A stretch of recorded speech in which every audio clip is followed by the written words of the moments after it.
Hello everyone. So looking at the recent poll just done the other day, in 2019, 93% of the Irish public were in favour of the European Union. Now in 2026, it is 84, which is a big drop in just a few years if you think about it. And especially, I'm not happy with the European Union at the moment. Now, I get the argument from some people, and I get the argument that there's a lot of money coming into Ireland from the European Union because of European projects, etc. I get that. But at the same time, too, I think we've sold our country out a lot to the European Union. And as a young lad myself, as a young person, and seeing a lot of young people, etc., the European Union are not there for European citizens. I'm a European citizen. A lot of Irish people are European citizens. And there's no help. At the end of the week, the European Union, Ursula von der Leyen's not here helping pay my rent or anything. Whatever about people coming in, Indians, etc., coming in, she's there for them, but she's not there for the European citizens. And that's why we see such good discontent all across Europe, not just in Ireland, because the European Union has abandoned and sold its own citizens out for everybody else, basically, in a lot of cases, and for other causes that don't align with European values and European society. Now, other things like this, we see the European Union claims to be a beacon of democracy, a beacon of freedom, and it should be. Of course, Europe had to fight so hard for its independence, for freedom, and take, for example, in Ireland's case, had to fight extremely hard for its independence and sovereignty. And unfortunately, we've given that up a lot to the European Union. We see that the European Union wanted to push hate speech bill, even though everybody, both left and right, all sides of the political divide in Ireland, didn't want this. But the European Union was hell bound to going to force Ireland by will to implement this. Now, thankfully, it didn't happen. It didn't go that way, unfortunately for Ursula von der Leyen. But what I'm trying to say is, even our legislation in Dáil Éireann and Shannon Éireann, 60% of it is not even drafted in Leinster House in Dáil Éireann or Shannon Éireann. 60% of it comes from Brussels. Now, I don't know about you, but I'm saying this, and I ask you a genuine question. What was the point in kicking out the British? What was the point for the whole War of Independence throughout the war, 800 years? What was the point of it? And again, the main point was to get the British out of Ireland, to get the British from governing Ireland, from Westminster, get Westminster out of Ireland and get them out as quick as possible. That we take no orders from a British crown in Westminster in London. What is the point of Ireland taking orders from Brussels in Belgium? What is the point in that? I never seen the point in it. I never did. The European Union should be what it was founded on. And I agree with the concept of the European Union. What it was founded on years ago was to do with steel, it was to do with coal, it was to do with economic cooperation, etc. That's what the European Union was founded on. The very, around here, it wasn't like we were dictating to other countries what to do and how to do it, how to run their countries. And I don't mind that, and I agree with that, closer cooperation, I'm all for that in Europe. We see with Finland, I'm very fond of Finland, the Scandinavian country up in Finland. And I'm very fond of it, and I want Ireland to cooperate with the Nordic countries, Norway, Sweden, and Denmark. We want to sell goods. We want to have trade agreements. We want to kind of be free trade, etc., between them countries, etc., because it benefits our countries and it makes our country stronger. But I don't agree with the European Union saying you must do this, you must do that, you must censor your people, you must do that. You must bring in these people, I don't agree with that. I don't think the Irish people agree with it either. The vast majority of Irish people, because it's not what we fought for. It's not what the Irish people fought for 800 years. That, as was said before, we want to go back for hundreds of years, that the Irish people decide their own country and what happens in their own country. No government on earth, no other government, no other people has the right, and never will have the right, never shall have the right, to tell the Irish people what to do in their own country. We had to fight very hard to get rid of the British from doing that.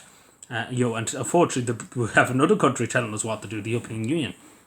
And we see also the European Union are tackling VPNs, what to shut people up online, basically, to put it nicely. And we also look at the saying about Russia and the nouts in Russia and the nouts in China, and rightly so. Them countries have done awful things. But what I'm trying to say is the European Union's like, let's take a note out of Russia's book, because as you know, it's illegal to have a VPN in Russia to commit talk crime. And the same in China, you could be arrested and worse done to you. But in Europe, they want to take a page out of their book and do that too. And I wish to say I was joking you, but I'm not. They're being actually serious about it, that they want to ban VPNs, they want to send people to prison for if they don't comply, which sounds very democracy-like. But even the European Union, as I say, that many countries like Ireland, the citizens, a lot of citizens feel forgotten about. And this is the main thing with the European Union. Every European citizen have every opportunity, should have the world at their fingertips. What I mean by that is there's such potential in them. There should be such investment too in their education and housing and stuff. No European citizen should be afraid. Should be afraid to walk the streets first of all, and you should be able to pay the bills at the end of the week. Because at the end of the day, and I say this straight to you, there is investment coming in from the European Union into Ireland. There's no doubt about that. I'm not going to sit here and deny that. There's been investment in peace process, etc., peace projects, etc., in Ireland and Northern Ireland too. But this is the thing. I would rather be poor and on the street and have my sovereignty and freedom than you'll be a slave to another country. And that's about to be a slave to a system. And unfortunately, Ireland has become a slave to the system. To the European Union, etc. We basically are pretty much told what to do and how to do it and when to do it, which pretty much means you're a slave. What I mean by that, because you pretty much don't have really an option to say no. Well, you do if you have people who have backbones, but unfortunately our politicians are bought and sold. But this is the thing, and I hate to say it, but if that does not improve, Ireland should probably think about leaving the European Union. And now I know people would say about the UK, look at the UK, but this is the thing. I would rather have my freedom and sovereignty. Because at the moment in time, there's so many young people I know, they can't afford to live in Ireland, young Irish people, they can't afford to live in Ireland, they can't afford a future in Ireland, and they're European citizens, and the European Union's nowhere to be found. You take as I said at the beginning of this video, the European Union's not here at the end of the week when I'm paying my rent. The European Union's nowhere to be found. I have dyslexia. I was abandoned in schools, left just to the side, because I'm Irish pretty much in the way too. But I was told, basically, we don't care about you. That's what the Irish state told me. And I've never seen the European Union, never seen Ursula von der Leyen saying, look at Adrian, we're going to try and help you, we're going to try and look after you. No word about that. I was just left there. That was it. I was just left there. That's the European Union for you. So they preach about equality, they preach about this, they preach about that. But when push comes to shove, they tell you what to do, but they won't do anything for you when you ask them for something. And they tell you total allegiance to them, but when you try and ask them for something, they don't help. But it's a sad thing to say, because again, I agree with the concept of the European Union. It's good that we communicate, cooperate. As I said about Finland, there's a lot of trade between the Nordics and Ireland now. It's over €1 billion or so, which is a lot, 1.something billion, which is insane for only a few countries in the Nordics. It's great that we're expanding that trade, and we'll expand over the years. We could be over 3 or 4 billion in a few years, which is great. Considering Finland, etc., the economy is not doing well, so we're helping them out, which is great. And again, as I say, we're thinking about other countries too. I'm not sitting here saying we're just going to ignore every other country and stuff. We want to help European countries. We want to help them out. We want to have fair deals and fair trade. And we want to be fair. Above all else, we want to be fair. But I do think the majority, and again, the thing about Irish people, everybody knows this, that Irish people are really fair people and really honest people. And for years, it was okay. The European Union didn't interfere in Ireland's system, didn't interfere in what Ireland was doing in its own democracy, in its own island. Now, of course, there needs to be rules and stuff. No country should be putting the citizens in jail, for example, for the freedom of speech, etc., or for something that they say online, unless it's something terrible. But nobody should be saying, I just don't agree with the government and stuff. As we see in other countries like the UK, etc., where that happens. But what I'm trying to say is there is a real distrust. And again, we won't talk about this in society, and I do think we have to talk about it. Because you're shut down here as, you're extremist, far-right extremist, for even suggesting should Ireland leave the European Union. And it's a genuine question, because there is no discussion about this, because there is no benefit. The Irish people, the ordinary Irish person that goes out to work, that goes out to college, that has children, does not seem to benefit at the end of the week. Take for example, Ireland has the highest electricity prices in Europe. The European Union is nowhere to be found, to try and help the Irish people out with that. The European Union is nowhere to be found. But if we dare, exercise our sovereignty and independence, they'll be very quickly be found. But the European Union in terms of that. But I do think it's very worrying. I do really think it's very worrying. At the part the European Union is going down. Because we're preaching about, and again, it's a slippery slope. It is a really slippery slope. We've seen this many, many times throughout history. We were doing this for the common good, but what's the common good? Nobody ever explains that. But, it's worrying. It is worrying because, as I say, Russia and China are the only countries to ban VPNs. And now the European Union wants to do it. So it's not great optics, let's put it that way. It's not great optics. And we see so many people across Europe native European people are struggling to make ends meet, etc., while the world is brought in. And it's an honest question. Like, what is our values in Europe when we can't even look after our own citizens, European citizens?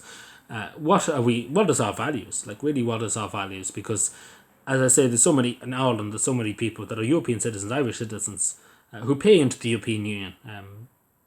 They don't see any benefit. And to be totally honest, I don't either.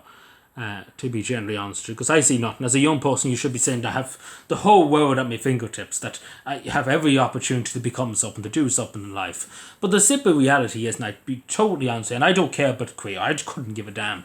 I'm far past that at this point in life. But I'm saying, I see so many young people, they want to do something, they want to own a house, they want to achieve something, they want to have a family, they want to do something in life, they want to make something of themselves. But unfortunately, they're kicked and repeatedly kicked by the state, by the European Union, and they can't simply get their foot in the door. Even when they're renting houses, that they can't get a proper house just even to sleep in, without even anything else, and they can't get proper jobs. And even when they do, they're taxed into oblivion, and they can never make a standard, like put a roof over their head. You're making make a start in life. They're pretty much repeatedly kicked. And it's an unfortunate thing to say, but again, the European Union is responsible for that, because at the end of the day, every European citizen should be able to make a great life for themselves, and should be making a great life, and particularly in Ireland, Irish people work very, very hard, and unfortunately the government fucks us over. But the European Union should be making sure that your Irish people are living the life of Wiley.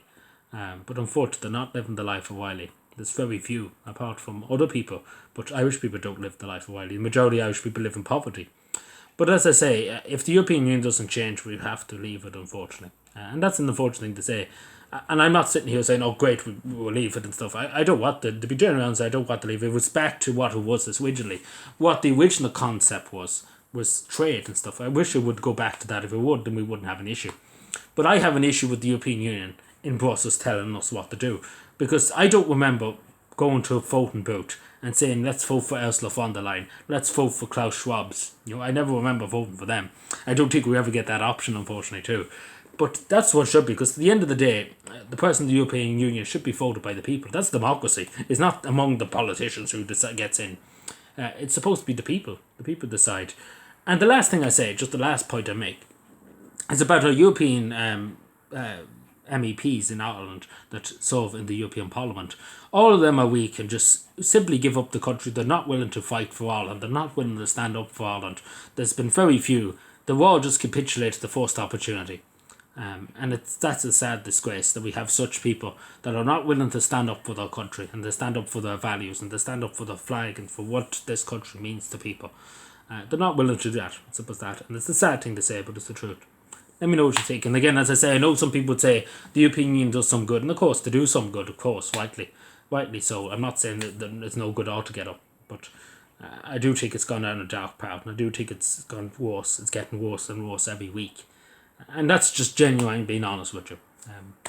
But anyway, and again, I would always be welcome to change my mind, etc. in the future. If the European Union did say, look, we've gone down a worse path here, we'll try and go back to the basics, I'd be like, lovely, that's great. No, we don't need to worry about leaving then. But it's the fact of the matter, every year it gets worse, and that's the sad reality. Thank you.